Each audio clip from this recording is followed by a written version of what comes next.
Hello everyone and welcome to my channel. This is Faewood Mead, and today we are going to be making a rosemary raspberry mead. We will not be adding the raspberries today. We're going to be adding the raspberries in secondary. There's a spider on my bottle.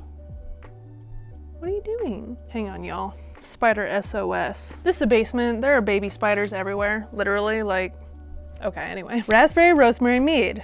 The rosemary will be going into primary and raspberry will be in secondary. I also last minute decided to put ginger in my mead, just a little bit. I will be sanitizing both of these things before I add them. I can just kind of dunk them into my sanitize liquid right here and call it good. But before we do that, I gotta talk about some stuff first. If you enjoy facts about things, then stay tuned. If you want to just get straight to the mead making, if you don't care about, say, mythology or health attributes, traditional uses for rosemaries and raspberries, here's the timestamp and you can just skip. We're gonna start with rosemary first. And rosemary has been called the dew of the sea, which I think is really cute. Rosemary has an amazing history. So I think one of the reasons why it's called dew of the sea is because it was traditionally located near oceans. Another name for rosemary is rosamarina, which is named after a medieval myth of a girl born from a bush who could only emerge if watered with dragon's blood. So in ancient Grecian times, the Greeks believed that rosemary could help with memory, and scholars would wear rosemary wreaths around their head. The earliest writings about rosemary is actually on cuneiform tablets from 5000 BC. It's been used medically for centuries, and it was touted as a cure-all by Dr. Culpeper in 1653 England. Also back to the Grecians, there is a mythological association with Aphrodite and Venus and rosemary. So this is a really cool thing that I found. Rosemary would be put on graves as a symbol that the dead would not be forgotten.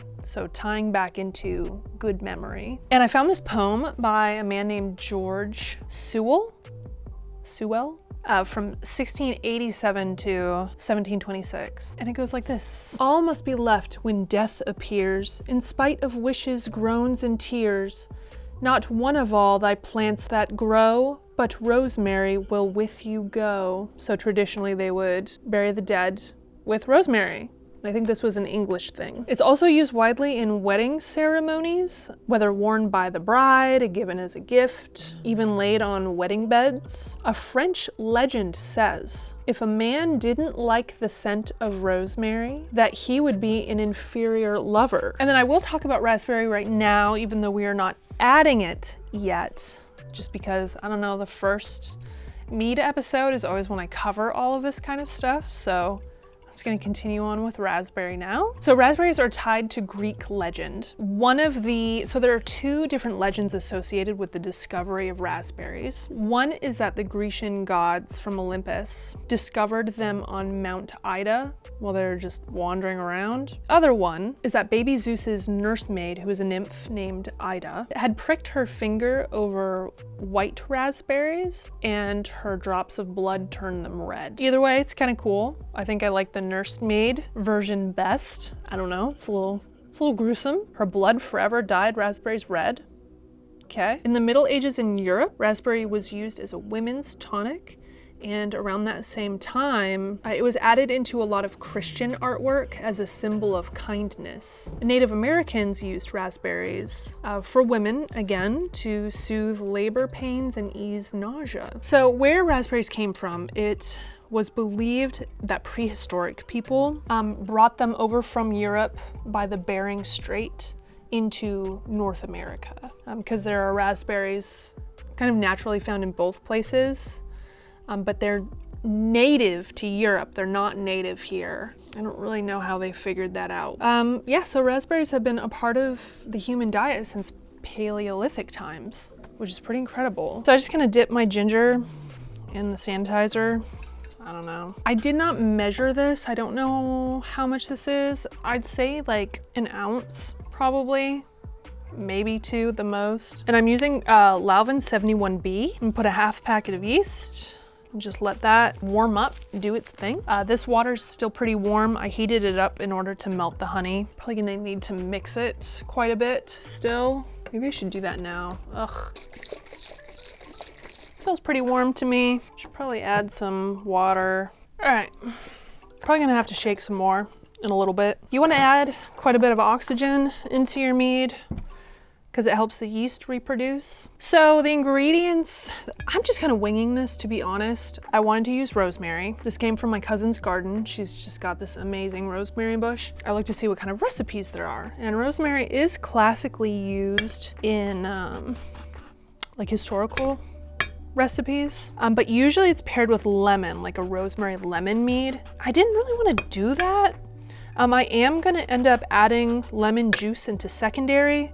In primary, I'm putting some lemon peel, but I was looking to see what other people were doing on forums, because I'm like, what else can I do? Like, can I do like a fruit blend of some sort?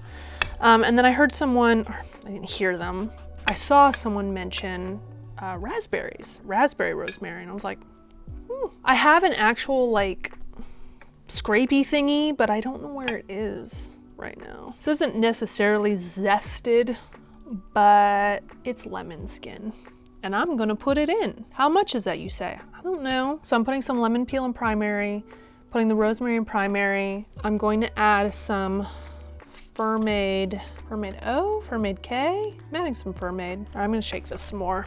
Should shake for like 5 minutes, a few minutes, a couple minutes. I'm just gonna go ahead and tuck this on in here. How much rosemary is that? I don't know, it's a sprig.